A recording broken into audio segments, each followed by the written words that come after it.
Assalamualaikum warahmatullahi wabarakatuh. Bapak, Ibu, dan saudara-saudara yang saya hormati. 7 bulan sudah kita bersama-sama menghadapi pandemi ini.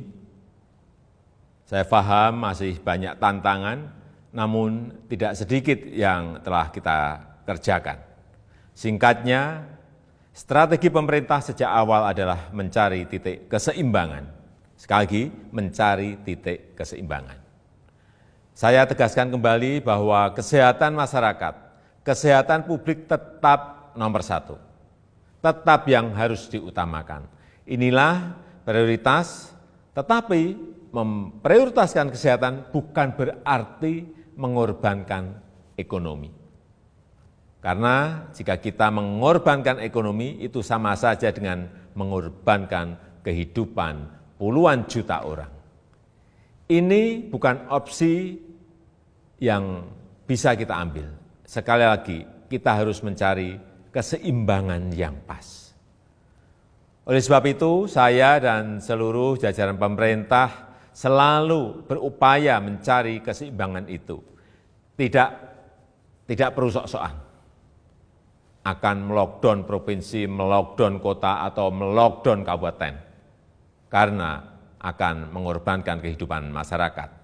Tapi kita tetap serius mencegah penyebaran wabah supaya tidak meluas. Hasilnya bagaimana? Ini yang terpenting. Mari kita menilai berdasarkan fakta dan data dan bukan berdasarkan kira-kira.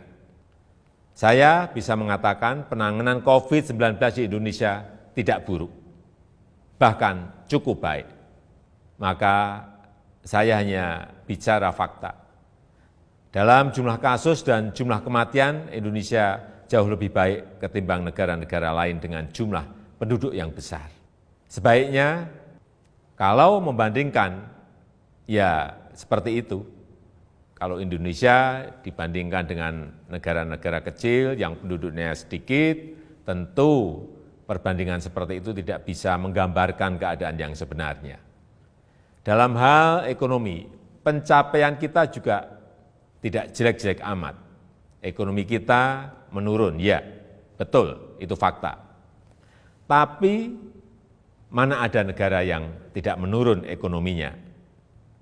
Bahkan ada banyak negara lain yang harus memikul beban ekonomi yang jauh lebih parah.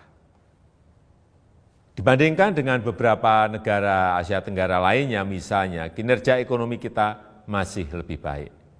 Sekali lagi, ini fakta. Ini harus kita ambil hikmahnya agar kita juga tetap optimis, dan tidak kehilangan harapan. Sekali lagi, saya tegaskan, kita harus tetap optimis.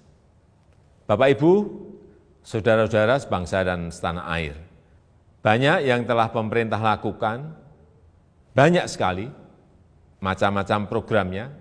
Di tengah keterbatasan keuangan negara, saya mengambil risiko untuk mengatasi masalah ini. Angka-angkanya silahkan dilihat sendiri di tampilan yang ada di sini. Berapa ratus triliun yang kita kerahkan untuk mengatasi wabah maupun untuk membantu warga.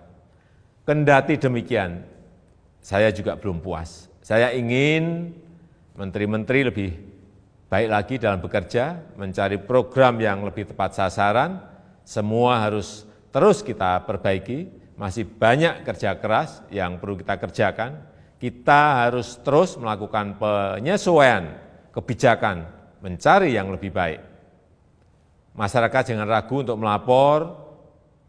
Menteri Dalam Negeri telah saya perintahkan untuk terus mendorong pemerintah daerah membuka keran-keran aduan atau masukan untuk perbaikan kebijakan ke depan.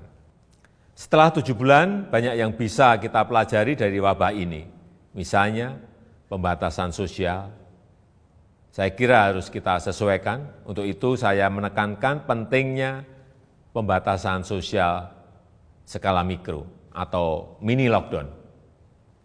Kita buat lebih terarah, spesifik, fokus, tajam untuk mengatasi masalah COVID, tapi tidak membunuh ekonomi dan kehidupan masyarakat. Ini yang harus kita lakukan. Penyesuaian kebijakan itu jangan dianggap pemerintah mencela-mencela. COVID ini masalah baru. Seluruh dunia juga sama, belum ada negara yang berani mengklaim sudah menemukan solusi yang terbaik. Tiap negara juga berbeda-beda masalahnya, berbeda cara dalam menanganinya. Jadi kita pun harus terus menyesuaikan diri, mencari cara terbaik yang paling cocok dengan situasi kita. Sekali lagi, pencapaian kita sejauh ini tidak buruk. Angka-angkanya jelas, tapi jangan membuat kita terlena. Kita harus waspada, kita harus tetap bekerja keras. Wabah ini jangan diremehkan, ini realita. Tapi jangan membuat kita pesimistis. 7 bulan ini Indonesia membuktikan mampu mengatasi masalah. Belum sempurna, ya, tapi bisa kita perbaiki bersama-sama.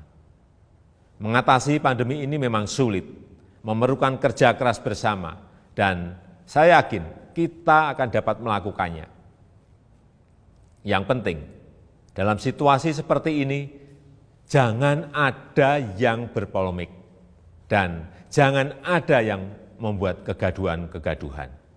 Bapak, Ibu, dan saudara-saudara sebangsa dan setanah air, tentunya apresiasi saya sampaikan kepada dokter, perawat, tenaga medis, TNI, Polri, ASN, dan juga para relawan. Namun, tidak kalah pentingnya adalah peran serta masyarakat untuk berubah, menyesuaikan diri, menaati protokol kesehatan. Lakukan dengan disiplin 3M, memakai masker, menjaga jarak, mencuci tangan. Tetap optimis mengatasi masalah. Saya percaya jika kita saling melindungi, saling membantu, saling mengingatkan satu sama lain, kita akan mampu melalui masa-masa sulit ini. Semoga Allah SWT, Tuhan yang Maha Kuasa, meridhoi dan memberkati segala upaya yang telah dan akan kita lakukan bersama-sama sehingga dapat keluar dari krisis ini. Terima kasih. Wassalamualaikum warahmatullahi wabarakatuh.